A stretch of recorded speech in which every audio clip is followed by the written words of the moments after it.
राष्ट्र सर्वप्रथम, राष्ट्र सर्वप्रथम, राष्ट्र सर्वप्रथम, राष्ट्र सर्वप्रथम। राष्ट्र सर्वप्रथम की बात कार्यक्रम में आप सभी राष्ट्रवासियों का हार्दिक स्वागत है। हमारा मानना है कि हम सारे रास्ते भारतीय लोकतंत्र में संविधान के दायरे में खोलने के लिए तैयार हैं।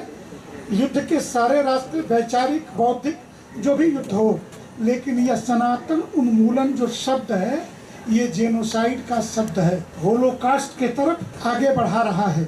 और इन शब्दों की रचना करके, क्योंकि बार बार हमने कई बार वीडियो चला करके हमने स्टालिन के बेटे उदयनिधि स्टालिन के उस भाषण को सुना।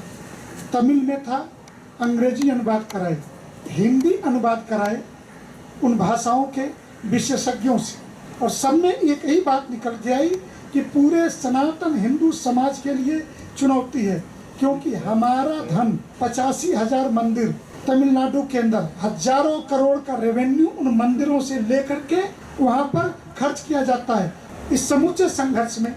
इसलिए भारत की राष्ट्रीय राजधानी क्षेत्र में तीनों प्रमुख संगठनों के अखिल भारतीय संत समिति सनातन हिंदू धर्म में 127 संप्रदाय हैं, जिसका ये सर्वोच्च निकाय है।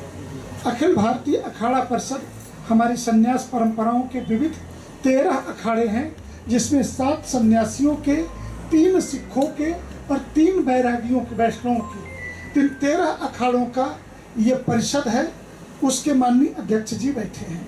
और विश्व हिंदू परिषद दुनिया के 120 से ज़्यादा देशों में सनातन हिंदू धर्म के धर्मावलंबियों को संगठित करने का काम करता है। कि ठीक 2 महीने के बाद काशी में 2 नवंबर से 5 नवंबर तक भारत के 600 जिलों से सभी धर्माचार्यों को हमने काशी बुलाया है इस विषय पर विचार करने के लिए। ये दरअसल वहाँ के जो धार्मिक संस्कृति मंत्री हैं, उन्होंने एक सम्मेलन किया। जो धर्म की ही रोटी खाते हैं, जो मंदिरों का पैसा चढ़ता है, उसी से वो मंत्रालय चलता है। और वहाँ बैठ करके उन्होंने जो शब्द बोले हैं सनातन के विषय में कि ये मलेरिया है, कोरोना है, उनको हटा देना चाहिए, सनातन को समूल नष्ट कर देना चाहिए, ये उनकी अज्ञानता है, अनभिज्ञता है। युवा अवस्था में वो मंत्री बने हैं, उनको इस बात का ध्यान रखना चाहिए कि भारत की 82 पॉपुलेशन सनातन धर्म को मानने वाली है और वो स्वयं भी उसी से संबंधित हैं। तो ऐसे बयानों को देने से पहले उनको बचना चाहिए था। इसलिए उसकी क्रिया की प्रतिक्रिया के रूप में आप लोगों के माध्यम से जो उन्होंने संदेश दिया था, हम भी अपना संदेश उन तक पहुंचाना चाहते हैं। पहले संवैधानिक रूप से हमने बोला है, जो लोकतंत्र की परिभाषा है, क्योंकि उन्होंने संविधान का शपथ लिया, वो कैबिनेट के मंत्री हैं। अगर नहीं तो न्यायालय का सहारा लिया जाएगा और न्यायालय के द्वारा उनको दंडित कराने का प्रयास हम लोग करेंगे। तमिलनाडु के अंदर जिस प्रकार सनातन उन्मूलन सम्मेलन किया गया, इसका प्रतिकार आवश्यक है और यह प्रतिकार हम करेंगे। अखाड़ा परिषद, संत समिति, विश्व हिंदू परिषद, हम सब ने नवंबर में काशी के अंदर पूरे देश के धर्माचार्यों को बुलाया है संस्कृति संसद के स्वरूप में, और हम भारत की संस्कृति की विविधताओं पर भी चर्चा करेंगे।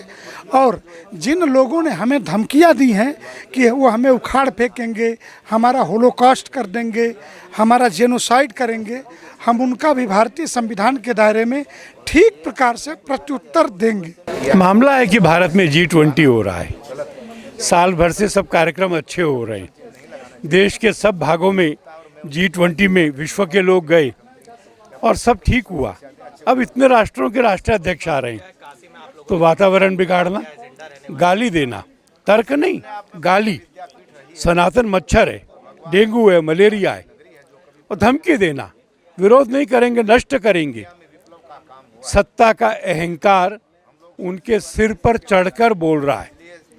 आने वाली हार उनकी हताशा बोल रही है।